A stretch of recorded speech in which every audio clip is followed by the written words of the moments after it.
As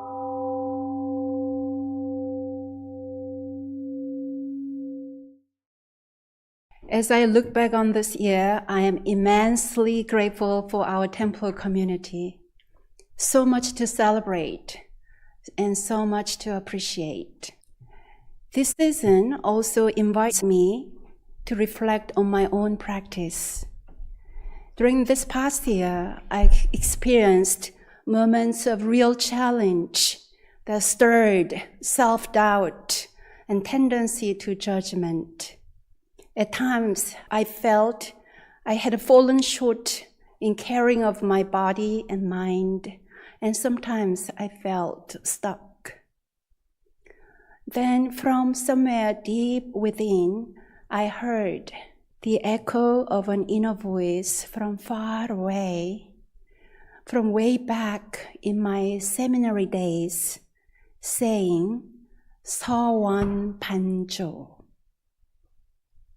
Sawan Panjo means returning to our original vow. As Gyomunim aspirants, we used this phrase as a reminder when we felt weary, insecure, and doubtful. Sawan Panjo, this phrase makes me pause, thinking about what has brought me here. What was my original intent when I first set out on this path? Do I still feel aligned with the values and aspirations I chose so many years ago with excitement and sincerity? The prayer song we sing each weekend well expresses the core vows of Buddhist practitioners. I wish and pray sincerely and truly, where my hands touch the world, where my feet walk on the earth, where my voice echoes through the hills, and in all realms where my heart and mind reach, that we all together share a true affinity for attaining great enlightenment and for helping all living beings. At our temple every evening around 9 p.m., we pause to end the day with a silent prayer. My prayer always includes, may we all be the Dharma affinity for one another on this path of great enlightenment and deliverance of all beings. Every morning, we also chant the Ilwansang vow. Wholeheartedly, I vow to guard my mind and body so it stays sound and healthy. I vow to study and contemplate human life and universal principles. I vow to use my mind and body skillfully. Through the threefold practice, I vow to model myself after Ilwansang, the Dharmakaya Buddha.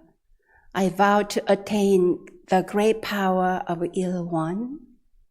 I vow to become one with the true nature of Ilwan. Lately, I have been asking myself, am I merely reciting words? When disturbances arise in response to sensory conditions, have I cultivated a calm mind? When my speech and actions become reactive, how honestly have I tried to return to Ilwan, my true nature? When I drift away, how can I return to my original vow?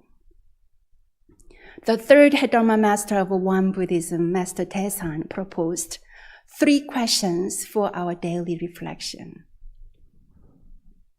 1. Today, have I been busy scattering my thoughts, or have I been diligently gathering my thoughts into a mind of equanimity? 2. Have I been busy dimming my bright spirit, or have I been diligent to eliminate the wisdom of my true nature? 3. Have I been busy creating transgressions, or have I been sowing seeds of blessings with mindful action?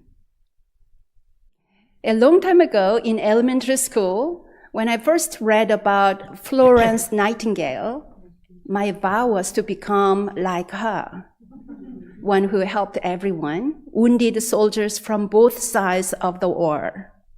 I thought Florence Nightingale was a great example of someone promoting peace and relieving suffering in the world. So I started to carry a first aid box and searched for any kids who might need a Band-Aid.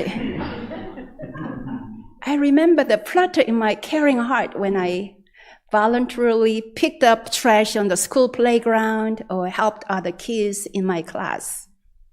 I wanted to be an angel who could help everyone. The Reverend at my hometown temple once asked what I hoped to become when I grew up. I told her I wanted to be a nurse like Florence Nightingale, someone who could help others. She smiled and said, "If you become a 교무님, you can do that. And even more, you can become a mother to all beings." A mother to all beings? That sounded appealing to me. Because growing up, I had witnessed how much my own mother had suffered, and I knew I didn't want to be limited to a single family. After years of training, I have come to understand that being a mother to all is a profound calling. It means embodying the Bodhisattva vows, loving all beings without exception, and helping to ease their suffering and distress.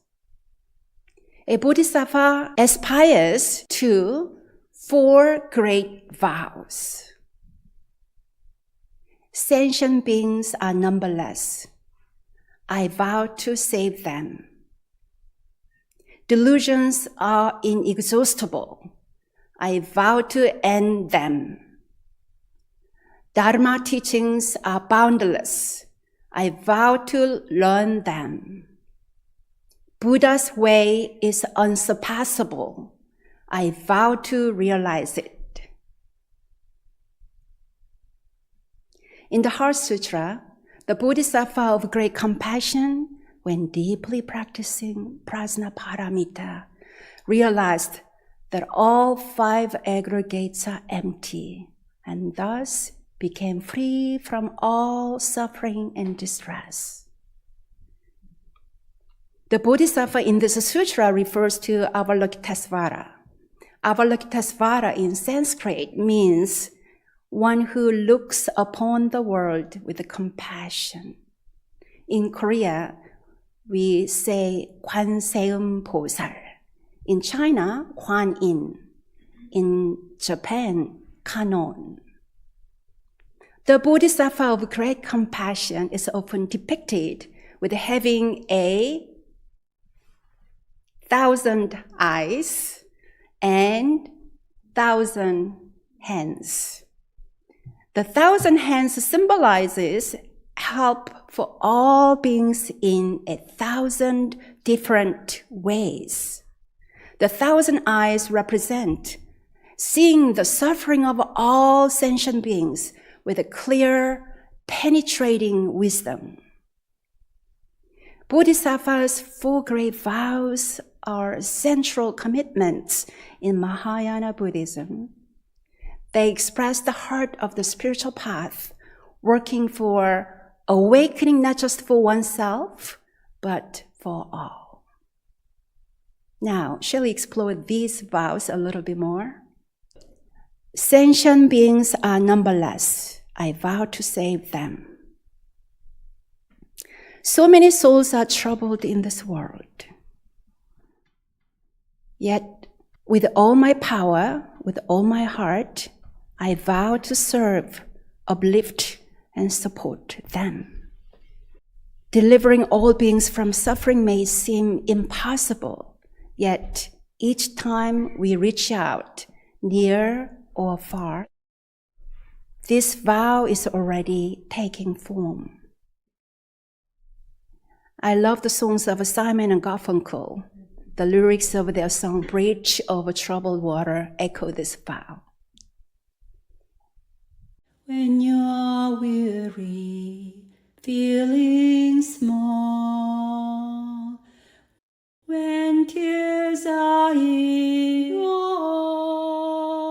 eyes, I'll dry them all. I'm on your side. Thank you.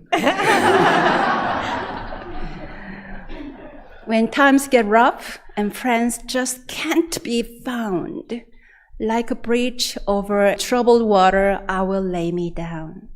I will comfort you. I will take your part. When darkness comes and pain is all around, like a bridge over troubled water, I will ease your mind. This song expresses unconditional support and compassion. It promises comfort, strength, and selfless love, like a bridge helping us cross over life's most difficult and painful moments. The second Bodhisattva vow is, my deluded and troubled thoughts are countless. I vow to end them. With all my power, with all my heart, I commit to uproot ignorance, greed, and anger within myself. Well, how can I possibly end all my troubled thinking? When my deluded thoughts subside, new distracting thoughts arise.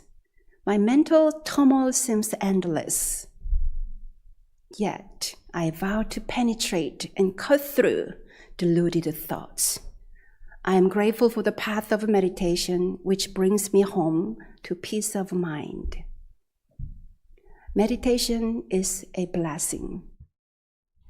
In our yards, everywhere, there are so much leaves. The leaves cover our parking lot or drainage. Right now, I don't know if that drainage is blocked with the leaves. Until I grab the rake and go outside, actually try to rake, then the drainage is blocked because of piles of leaves. So meditation is like that. Until you come to the temple and sit down on meditation mat, we don't see how much going on in our mind, what kind of distractions and disturbances we've been carrying. So meditation is such a blessing, gift to us. Meditation is indispensable for realizing the empty nature of entangled thinking. The third vow is, Dharma teachings are boundless. I vow to learn them all. There are countless teachings that guide us toward truth. With all my power, with all my heart, I vow to learn them. In this internet age, we are blessed to access Dharma teachings from all traditions around the planet. So many teachings out there available for us to access. With the beginner's mind, I am a forever student. The fourth Bodhisattva vow is, Buddha's way is unsurpassable.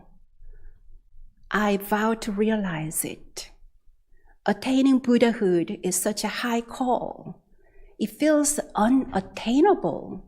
Nonetheless, with all my power, with all my heart, I vow to attain the great compassion and wisdom of Buddha. In Reverend Wongong So's book, Thunderous Silence, 3 men are walking through the desert. They are lost and about to die of thirst. They come to a very high wall. The first man climbs up, then shouts for joy and jumps over the wall. The next man climbs up, And he too exclaims in ecstasy, jumps over the wall and never comes back. Now, the third man climbs up. He gets to the top of the wall and sees a Garden of Eden with water and lots of fruit trees. He smiles, turns, then goes back down the wall, returning to the desert to help others find their way to this paradise. He chooses to go back into the world to help others find their way. This story reminds us that the highest spiritual realization is not escaping suffering for oneself, but returning with compassion to guide others to liberation. The Bodhisattva's 4 vows are not linear, but mutually reinforcing. Through learning the Dharma, we cut through delusion. And in cutting through delusion, we deepen our understanding of the Dharma. Each time a delusion falls away, Buddhahood becomes present. Free of delusion, Bodhisattva's boundless loving compassion arises.